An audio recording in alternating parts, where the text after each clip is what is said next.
This episode is brought to you by Best Buy. Whether you're searching for exciting gifts or trying to snag the hottest holiday deals, Best Buy is here to help. From air fryers for the aspiring foodies in your life to smart watches your fitness friends will love, Best Buy is your gifting destination for everyone on your list. And Best Buy makes it easy to get your gifts how and when you need them, with free next-day delivery on thousands of items, as well as same-day delivery and in-store pickup options. Shop great deals on gifts now at Best Buy.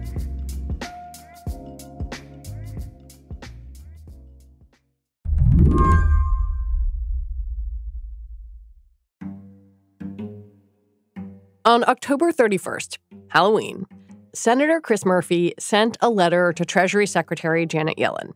Murphy is a Democrat from Connecticut who sits on the Senate's Foreign Relations Committee. And he had some questions about Twitter, specifically about the Saudi stake in Twitter. The Kingdom Holding Company and the private office of Prince Al-Walid bin Talal owned Twitter shares worth $1.89 billion. They held onto that stake when Twitter went private under Elon Musk's control. The Saudis are now the second largest investor in Twitter, which, for Murphy, raises some potential national security concerns that he would like to see evaluated by the Committee on Foreign Investment in the United States, also known as CFIUS. In a press conference on Wednesday, President Biden seemed to agree. I think that Elon Musk's cooperation and/or technical relationships with other countries is worthy of being looked at. Whether or not he is doing anything inappropriate, I'm not suggesting that. I'm suggesting that it's worth being looked at.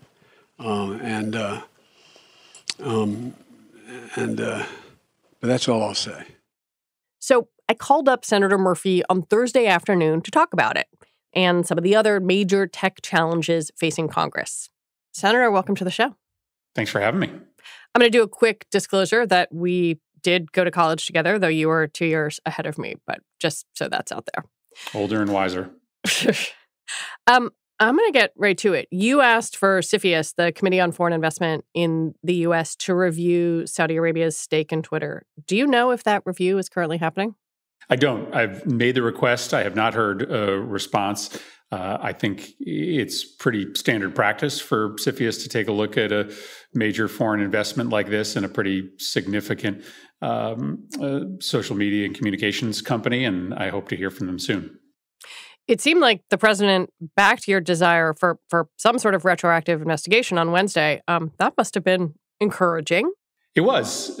Why do you think he's interested in this now? Well, I mean, listen, I think that there's a real question as to why the Saudis didn't take their money out like most everybody else did. Like, I think it would have been financially wise for them to do. The Saudis may have kept their money in, given promises Musk made to them about things he would do with respect to content that the Saudis didn't like. It just makes sense for us to investigate exactly why the Saudis decided to participate with Musk in this purchase and what the implications are for the United States. I mean, let's just be clear. Musk is presenting his purchase as a means to promote free speech. The Saudis are an unlikely partner if Musk is buying Twitter in order to open up channels of political dissent. The Saudis' interest is exactly the opposite. And so I just think it makes sense for us to try to understand exactly what the Saudis are getting out of this. If it's just a financial investment, there's no strings attached. Maybe CFIUS blesses it and it moves forward, but we should at least ask those questions. You raised your concerns to Secretary Yellen on October 31st, Halloween. Have you gotten any feedback from Treasury since then? I haven't. We've, also expressed an interest to the White House. And frankly, I think it's time for us to all step back and reconsider what I think is going to be a growing trend of foreign nations investing in U.S. media companies and social media platforms. Frankly, the Saudis' investment in Twitter freaks me out less than the Chinese government's relationship to TikTok. I think it's probably time for us to sort of really think about what it means for political debate, what it means for the health of our kids and families, that these big foreign governments, often adversaries of the United States, increasingly have a pretty clear line into our most important means of communication. You know, I was actually about to ask you about TikTok. Marco Rubio and Mike Gallagher have just basically said the app should be banned in America. Do you agree with that? I mean, I think if we can't unwind the Chinese government's connection with TikTok, the downside outweighs the upside. Listen, my kids are addicted to TikTok, but it's candy. I mean, it's not providing a ton of value, and it can be so easily manipulated by the Chinese to promote either sort of quiet or very loud propaganda. The information they have the ability to collect on our kids and Americans in general is incredibly scary. So, I mean, I get that a lot of people love TikTok. I get that it is an incredibly powerful medium for artists to communicate. So I maybe shouldn't be so harsh on the product.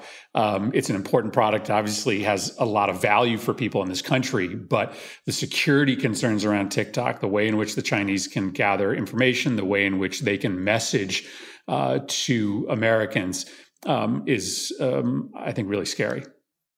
Do you have similar national security concerns about Starlink and Elon Musk's tweets about Russia and about Ukraine?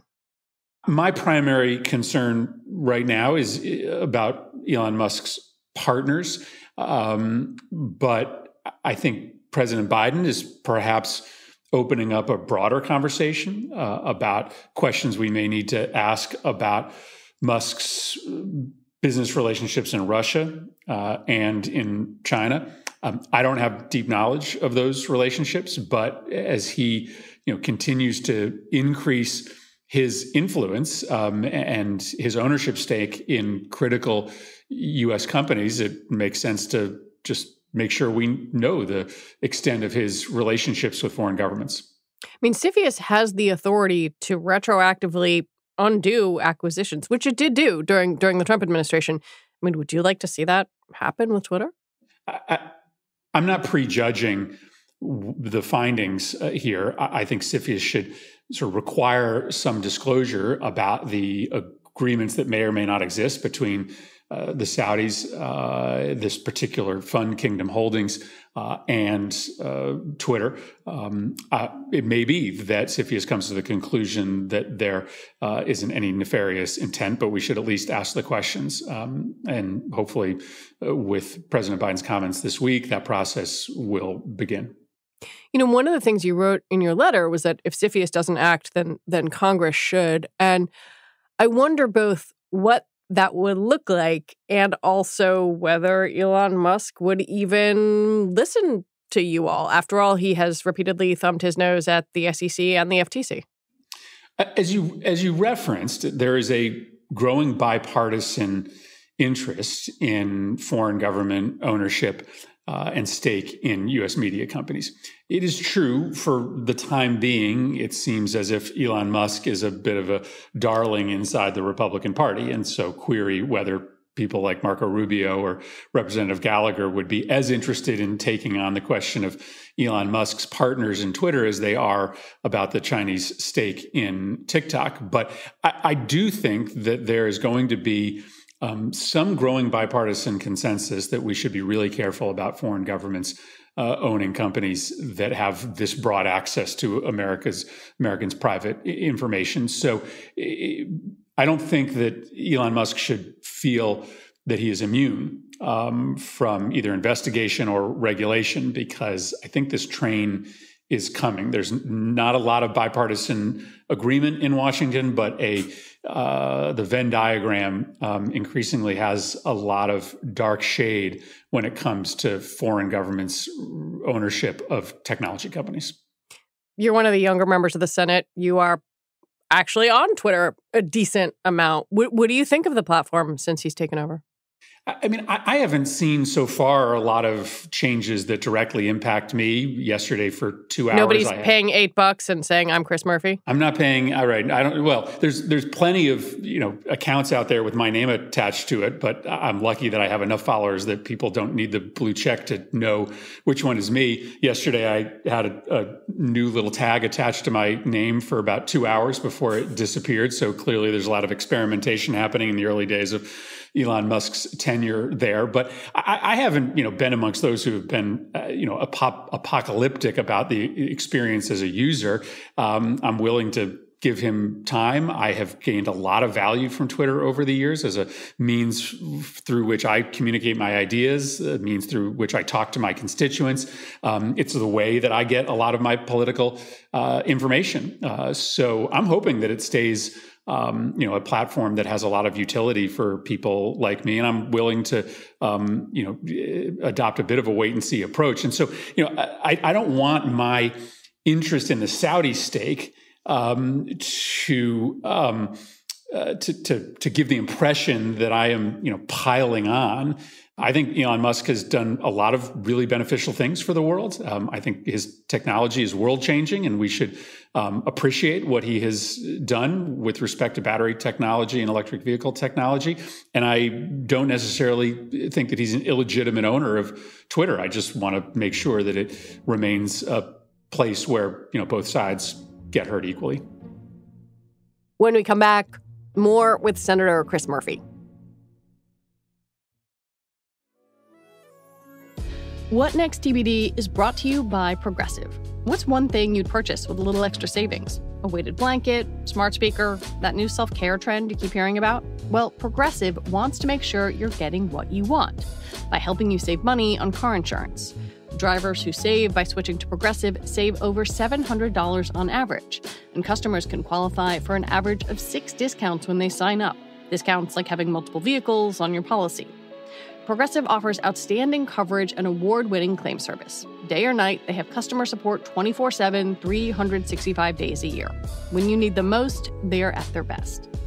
A little off your rate each month goes a long way. Get a quote today at Progressive.com and see why 4 out of 5 new auto customers recommend Progressive. Progressive Casualty Insurance Company and Affiliates. National annual average insurance savings by new customers surveyed who saved with Progressive between June 2020 and May 2021. Potential savings will vary. Discounts vary and are not available in all states and situations.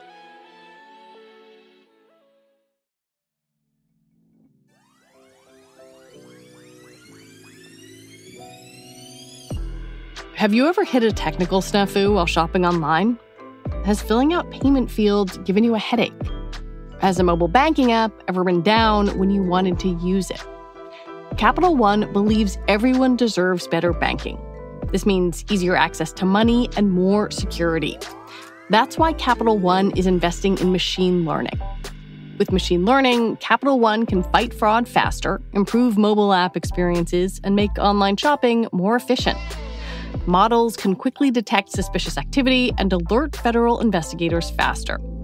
They can also identify how mobile app outages happen through anomaly detection and incident response, so engineers can remedy them quickly. And machine learning also helps Capital One speed up online shopping by making it easier and more secure to use virtual card numbers. The potential of machine learning is so big. See how Capital One is using machine learning to create the future of banking. Search machine learning at Capital One. Capital One, what's in your wallet? It's time to reboot your credit card with Apple Card. Apple Card gives you unlimited cash back every day on every purchase. It's real cash you can spend right away. No need to wait for rewards. Apply now in the Wallet app on iPhone to see your credit limit offer with no impact to your credit score. Subject to credit approval. Daily cash is available via an Apple Cash card or as a statement credit. See Apple Card customer agreement for terms and conditions.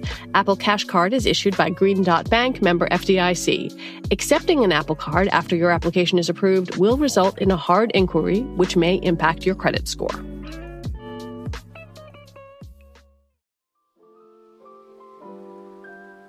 Imagine having one extra day every week. more time to cook healthy meals, work on that novel, or just binge some good reality TV. What would you do with your extra day every week? Now it's all possible with ClickUp, the productivity platform that'll save you 1 day a week on work, guaranteed. ClickUp began with the premise that productivity was broken. There were too many tools to keep track of, too many things in entirely separate ecosystems. There had to be a more productive way to get through the daily hustle. ClickUp is the one tool to house all your tasks, projects, docs, goals, spreadsheets, and more. ClickUp is built for teams from 1 to 1,000 plus. It's packed with features and customization options that no other productivity tool has, so you can work the way you work best. Whether you're in project management, engineering, sales, marketing, or HR, ClickUp has easy-to-use solutions that create a more efficient work environment. Join the more than 800,000 highly productive teams using ClickUp today. Use code TBD to get 15% off ClickUp's massive unlimited plan for a year, meaning you can start reclaiming your time for under $5 a month. Sign up today at clickup.com and use code TBD. Hurry, this offer ends soon. I want to ask you about a piece you wrote for The Atlantic about neoliberalism, and there's some thoughts about technology in there. And you said that Democrats, not Republicans, are the natural party to make sure that technology works for people instead of people working for technology. And yet, Democrats have been in power in the House and the Senate and the presidency, and the two big, bills that are supposed to quote unquote take on big tech are just sort of languishing. Why? I think it's a mistake.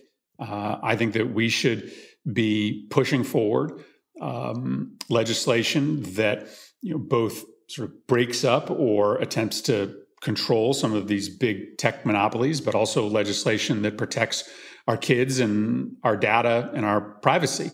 I mean, should they come to the floor in the lame duck session? I don't know that we're going to have time to bring them to the floor in the lame duck session because we're going to have to process in the Senate a ton of nominees, a budget, a handful of other really important pieces of legislation. But I would hope that this is at the top of our agenda next year. Listen, I think that there's a broad national exhaustion with the pace of technological change. I think there are a lot of families out there, a lot of parents who feel like technology is sort of owning them instead of technology working for them. And they want to know when their kids are on these sites that they're protected. And they don't feel that way right now. So to me, there's a lot of space for Democrats to lead on the issue of tech regulation, of protecting our data, protecting our kids. And I think that it should be at the top of our agenda next year. Right now, I think a lot of Americans think that Republicans are the sort of more legitimate tech critics. But they, as I argue in that Atlantic piece, are so antithetical or so allergic to government regulation that I don't think they'll ever be able to pass the kind of legislation that families want. Right, but Democrats haven't passed it and they've been in power. I agree. So let's change that. I think we have had other priorities. I think that there, is a subset of the Democratic Party that believes in this neoliberal view that technology that technology only exists in a beneficial cycle of innovation, and that regulations would stifle this as a growth industry in the United States. I don't believe those things. I think tech will continue to grow in the United States, even if we have more significant regulation. And I just think the Democratic Party needs to start acting with more purpose when it comes to technology policy. Before I let you go, because I know you're on a tight schedule, I can't have you here just after the midterms and not ask you about them. I know that you're happy about everything in Connecticut, but I'm really curious about what your party is going to do to keep turnout up in Georgia. Obviously, that runoff is going to be incredibly important. Independents might stay home. The 18-year-olds who just turned 18 cannot vote there because of a voting change or a law change. What do you all do? Well, I think that the more focus on Herschel Walker, the worse it is for him.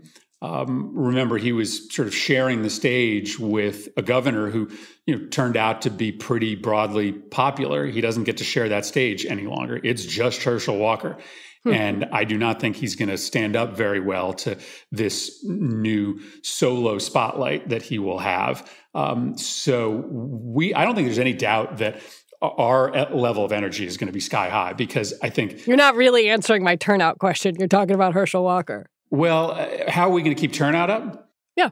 Well, I mean, we're going to raise a ton of money to make sure that we knock on everybody's door. A handful of us just raised close to $1 million in about 12 hours last night online for Raphael Warnock. And, I think that I think that spirits are buoyed inside the Democratic Party. I mean, I think there was a little bit of, hopelessness out there. A lot of folks stayed home in part because, they might have believed the hype that this was just going to be a big Republican wave year. So I think in the face of what happened last night, you will actually see Democratic constituency groups, Democratic voters, energized and come out to the polls to support Reverend Warnock. And again, I think that spotlight focused on Herschel Walker will also help turnout.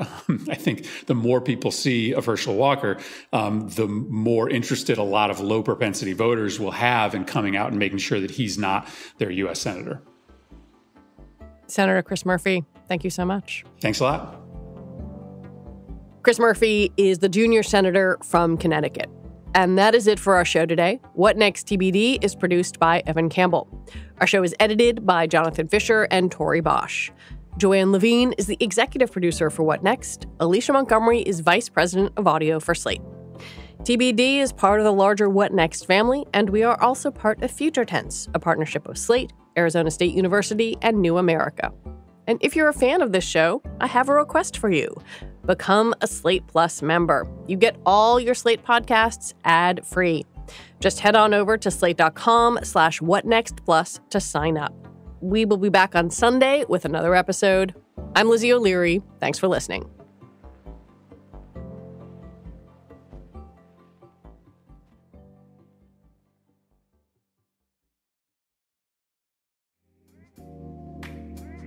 This episode is brought to you by Best Buy. Whether you're searching for exciting gifts or trying to snag the hottest holiday deals, Best Buy is here to help. From air fryers for the aspiring foodies in your life to smart watches your fitness friends will love, Best Buy is your gifting destination for everyone on your list.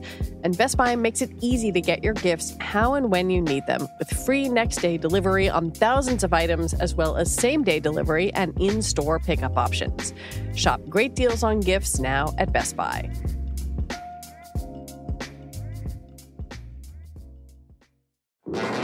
This episode is brought to you by Best Buy.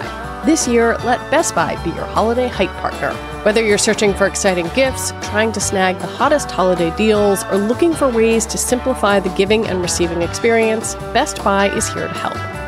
Best Buy has the best assortment of impactful tech gifts, along with fast and free fulfillment options and great deals all season long. Maybe you're looking for an air fryer to help the aspiring foodie in your life unlock new recipes, or a new phone or camera for an aspiring filmmaker who's turning their passion into a side gig. Or you might be on the hunt for a new smartwatch to support a friend's wellness journey.